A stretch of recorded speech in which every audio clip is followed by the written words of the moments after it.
తమిళనాడులో జరిగిన సాత్తాన్గుళం lockup death case దేశాన్ని కుదిపేసిన ఘటన.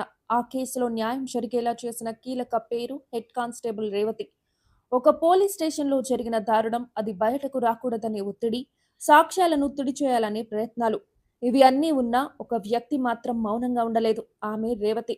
చాలా మంది అయితే సైలెంట్ గా ఉండటాన్నే సేఫ్ గా భావిస్తారు.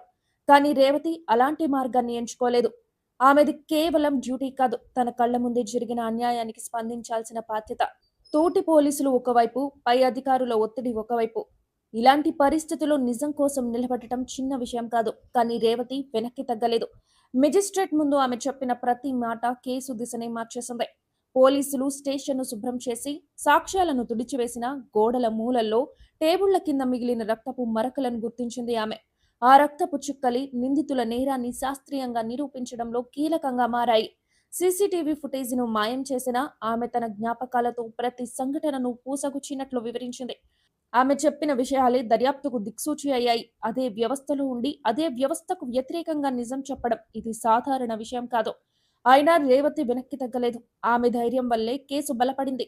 కోర్టు కూడా ఆమెకు ప్రత్యేక రక్షణ కల్పించింది. అది ఆమె నిజాయితీకి వచ్చిన గౌరవం. రేవతి చేసిన పని గొప్పగా చూపించాల్సిన అవసరం ఎంతో ఉంది. ఆమె చేసింది చాలా సింపుల్. జరిగిన దాన్ని దాచలేదు. కానీ అదే సమయంలో చాలా మంది చేయలేని పని అదే. సాత్తాన్గూళం కేసులో న్యాయం జరగడానికి కారణాలు చాలా ఉండొచ్చు. కానీ నిజం బయటకు రావడానికి కారణమైన పేరు ఒక్కటే: హెడ్ కానిస్టేబుల్ రేవతి. ఆమె ధైర్యానికి దేశం సెల్యూట్ చేస్తోంది.